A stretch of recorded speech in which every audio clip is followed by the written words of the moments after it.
Canberra now, and joining me live is Liberal Senator James Paterson. James, good to see you. Thanks for joining us this morning. So, from China overnight, this quote: "The Australian side is reacting so strongly to my colleague's Twitter.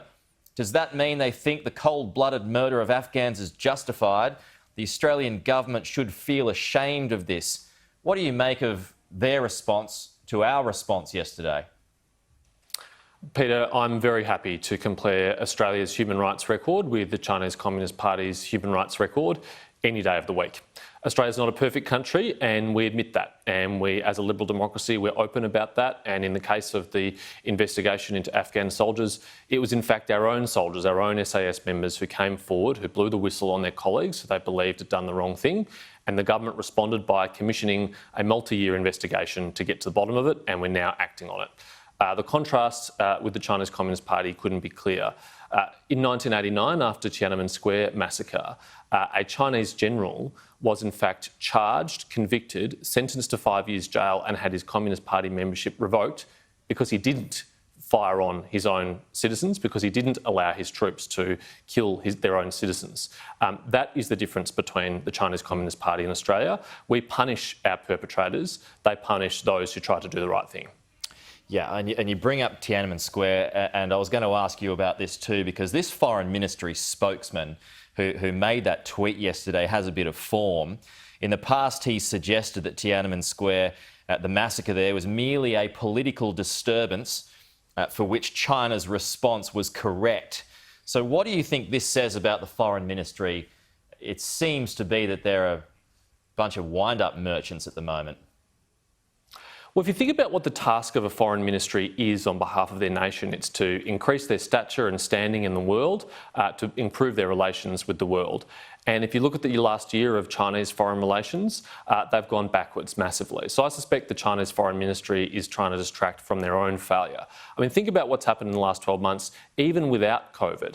The number of countries that have followed Australia's lead in banning Huawei from their 5G network has massively surged across Europe, North America and Asia. I mean, that's a key performance indicator for the Chinese foreign ministry. Huawei they describe as a state champion they provide enormous support for, and they've failed again and again and again to persuade countries to allow them into their 5G network, because other countries have made the same decision Australia has, which is our digital sovereignty is too important and shouldn't be ceded. Yeah, well, Penny Wong, she's already said this morning that Australia's got to continue pivoting away from China. Matt Canavan on the show a short time ago, he said the same thing. What's your view? What should be the strategy from an Australian perspective now?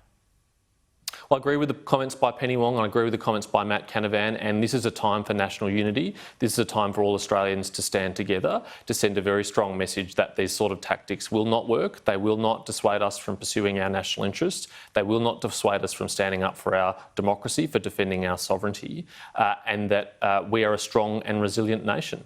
Other countries have been where we are.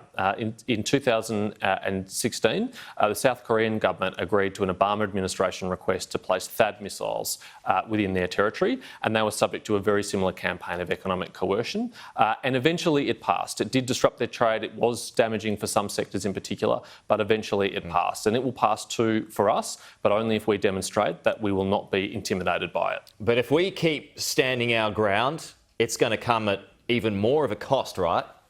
Because I suppose more tariffs are going to come for even more sectors. There's no question, Peter, this will be a test of our national resilience. It is going to be a difficult period ahead in China-Australian relations, and unfortunately, a very lucrative trading relationship which has benefited both sides is going to be disrupted. But it is not going to be disrupted because of anything that we have sought to do. All we've sought to do is to stand up for ourselves and protect our own interests. We've not sought to impose our interests on China, only they have decided to do that to us. And so there really is no alternative. Look at those list of 14 demands that the Chinese embassy has publicised. Which one of those could we ever agree to? Which one of those could any Australian government ever agree to? There's not a single one that I would be happy agreeing to. And if we're not willing to agree to that, then we have to accept that we're going to have a difficult time in this relationship, and all we can do is get through it. There had been some critics on this morning, particularly from the Lowy Institute that I read about, James, that said our response was overly emotive and played into China's hands yesterday. We shouldn't have deployed our top asset, being our Prime Minister, to respond to a junior level official in Chinese ministry. Do you believe that the PM was right to act the way he did? I mean, that sort of commentary is just not real world, Peter. Australians expect their Prime Minister to respond. He responded completely appropriately and he reflected the feelings of all Australians when he did so. I've rarely been prouder than when I see our Prime Minister standing up on the international stage, representing our country, standing up for our interest and our values. He's done an exceptional job in a difficult period over the last few years, and I think all Australians should rally behind him and support him in our national interest. Are you anticipating that Australians may well boycott Chinese products? Well, there's certainly no need for the government to encourage or sanction any kind of activity like that, because I think Australians will make up their own minds about that. They'll be making their own decisions as consumers when they walk into the supermarket to decide how they want where they want their dollars to go and how they want that to reflect their values. Barnaby Joyce used some pretty colourful language this morning when describing that Foreign Ministry spokesperson as behaving like a stupid high school student. How would you describe it? Well, I think childish is a reasonable description. I mean, China is a superpower. This is an official spokesperson for their foreign ministry, and he is tweeting a doctored image on social media like a child would do.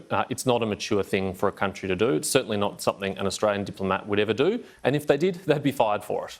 Yeah, and just on that, it's still up. Does Twitter have a role to play here? Because, I mean, Twitter's very quick in censoring tweets from, say, Donald Trump, but this one's still up, and it is a doctored tweet.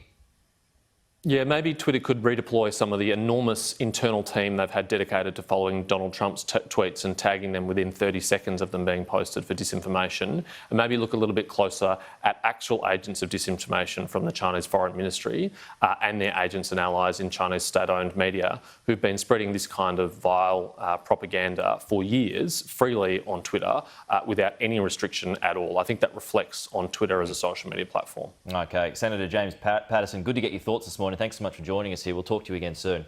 Thank you, Peter.